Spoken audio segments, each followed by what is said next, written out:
बहुत सरल बात है।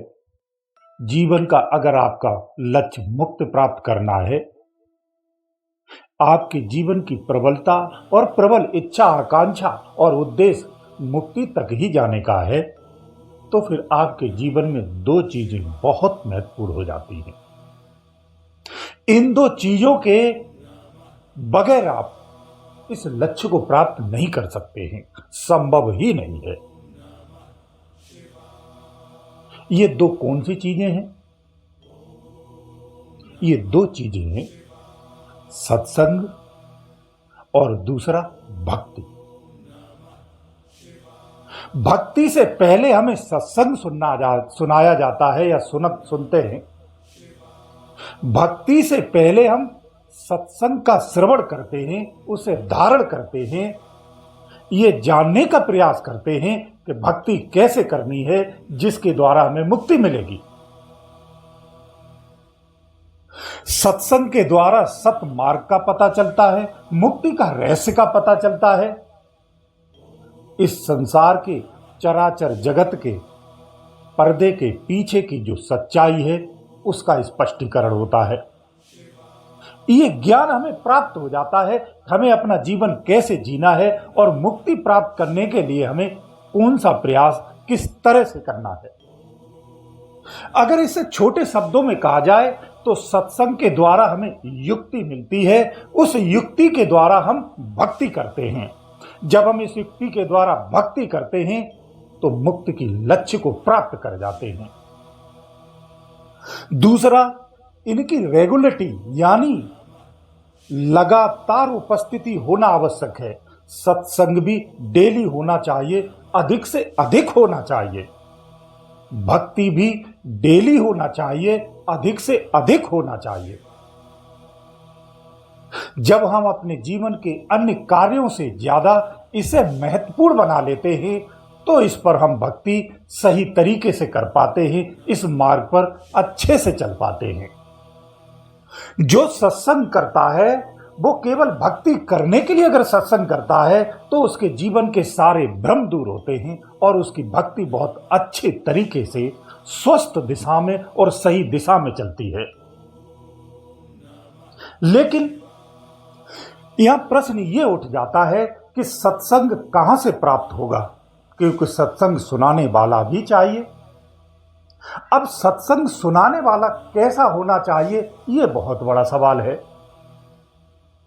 क्योंकि मार्ग पर चलने वाला और मार्ग पर चलाने वाला, जो मार्ग दिखाता है, दिखा करके जो चलाता है, उस मार्ग पर अगर वो आपके साथ नहीं है तो भी गड़बड़ है।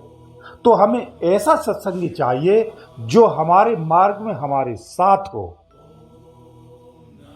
तो उसका सत्संग आपके जीवन के लिए सफलताएं निश्चित देने वाला है, आपको आपके लक्ष्य तक सुरक्षित निश्चित पहुंचाने वाला है। यह बात यहां क्यों कही जा रही है? यह बात इसलिए कही जा रही है क्योंकि केवल उपदेश मात्र से आपके जीवन का कल्याण होने वाला नहीं है। आपकी भक्ति भी नहीं हो सकती है केवल उपदेश सुनने से, क्योंकि किताब भी एक उपदेशक ही है।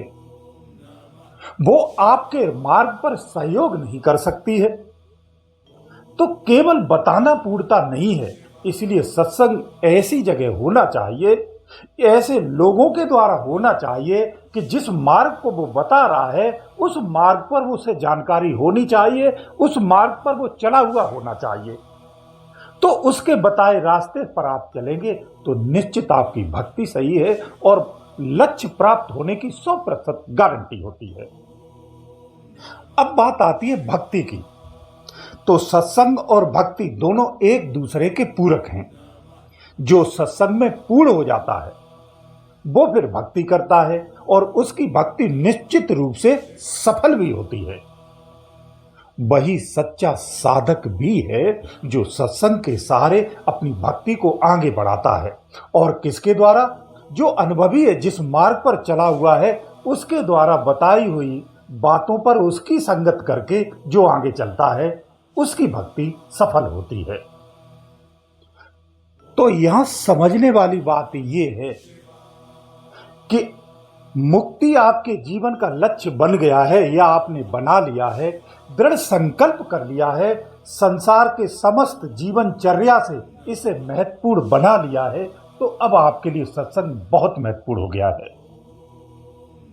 यहां सत्संग को दो रूपों में देखा जा सकता है। सत्संग का मतलब यह नहीं होता है कि सत्य बातों को सुनना। सत्संग का मतलब यह है सत्य पुरुष के साथ संग करना। जब सत्य पुरुष का संग हो जाए तो फिर आपके मन में दुविधा नहीं होना चाहिए, बेफिक्र हो जाना चाहिए और जीवन को पूरी तरह से परमात्मा को समर्पित करते हुए पूरी होश हवास के साथ जीवन जीना चाहिए, अंधविश्वास में नहीं। कर्म को भी तो करना है, जीवन कैसे चलेगा अगर कर्म नहीं करोगे तो। समर्पण का मतलब यह होता है कि मालिक नहीं सेवक होना चाहिए। अंदर से ईश्वर के सेवक हो जाओ। जो दैनिक दिनचर्या में जीते हो, ये सारा जीवन उसके आदेश का मानकर ही जीना चाहिए। तो ये सेवक का जीवन है। इस भाव में किया गया कार्य, कोई भी कार्य क्यों ना हो, जो दैनिक जीवन का कार्य क्यों ना हो, वो उसकी भक्ति से ही जुड़ता है, उसके कल्याण से ही जुड़ता है। इसलिए मैं इशारे में कहता हूं, ध्यान से समझना। आप समझदार हैं तो समझ जाएंगे। अपनी मेहनत की गाढ़ी कमाई, जो कठोर परिश्रम से आपने कमाया है, इसे व्यर्थ में नहीं लुटाना है। इसे परमार्थ में पूरी तरह से, अगर आपकी इच्छा है परमार्थ में ही, तो परमार्थ में ही लगाओ। दान के रूप में इस तरह से बर्बाद नहीं करना है। जहां भी आप दान करते हैं, परमार्थ करते हैं, वो आपकी आंखों के सामने उसका सुख दिखना चाहिए। अपनी आंखों से देखो और अपनी आंखों से, अपने हाथों से भला करो, वो भला ठीक है। आंख बंद करके किसी के भलाई के नाम से अपनी मोटी कमाइयों को बर्बाद नहीं करना चाहिए। क्योंकि ये इसलिए कहता हूं, कर्मकांड की बात कह देता हूं। परमार्थ के उद्देश्य से किया गया कार्य, ईश्वर के आदेश से किया गया कार्य, ईश्वर की सेवा में उसी का आदेश मान करके कोई भी किया गया कार्य पुण्य का ही भागी होता है। कर्म सुधारना ही सबसे बड़ी भक्ति है। इससे बड़ी कोई भक्ति हो नहीं सकती। कर्म खराब है, आंख बंद करके रात को ध्यान करते हो, कुछ मिलने वाला नहीं है, ये नोट कर लेना। ये तो एक आडंबर है। खुद को ही खुद में आप भ्रमित कर रहे हो, धोखा दे रहे हो। स्वार्थ एक मानव का प्राकृतिक स्वभाव है, ये बुराई का विषय नहीं है, इसे गहराई से समझिए। स्वार्थ में जब पवित्रता आ जाती है तो यही स्वार्थ सगुण बन जाता है, आपके जीवन में पुण्य कमाने का मार्ग खोल देता है, आपकी पुण्य पूंजी अर्जित करने लगता है।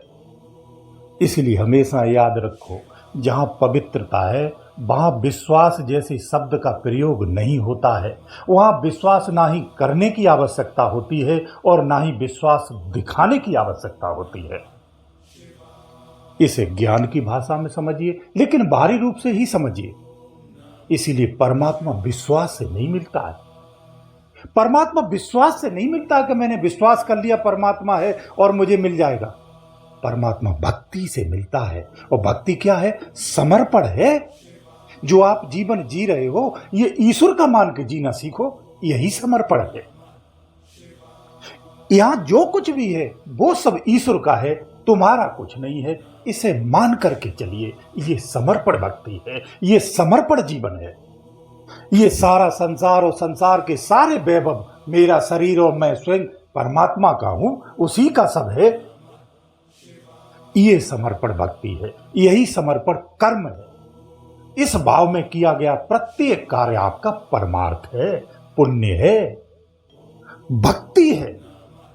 ये कर्मयोग की शिक्षा है, जो ज्ञान मार्ग या ज्ञान की कोख से उत्पन्न होता है, जिसकी मुख्य आंखें दो चक्षु हैं, जिसे विवेक कहते हैं। तो ये समझने का विषय है कि सत्संग भक्ति और मुक्ति, यही माध्यम है। सत्संग यानी युक्ति, फिर भक्ति, भक्ति यानी प्रयास, और फिर मुक्ति। यही मार्ग है, इसी पर चलना है।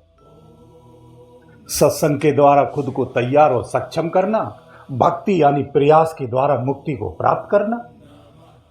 यानी दूसरी तरीके से कहूं, सत्संग यानी विवेक के चक्षु जगा लो, आंखें खोल लो। भक्ति यानी दौड़ लगा दो, और मुक्ति यानी प्रभु को प्राप्त कर लो। इन तीनों चीजों को अपने जीवन में उतारना चाहिए, अपना सामाजिक जीवन भी जीते रहना चाहिए। तो भौतिक और आध्यात्मिक दोनों जीवनों के आप बादशाह हो जाओगे। सुखी जीवन होगा, संतुलित जीवन होगा। गुरुदेव दयालु।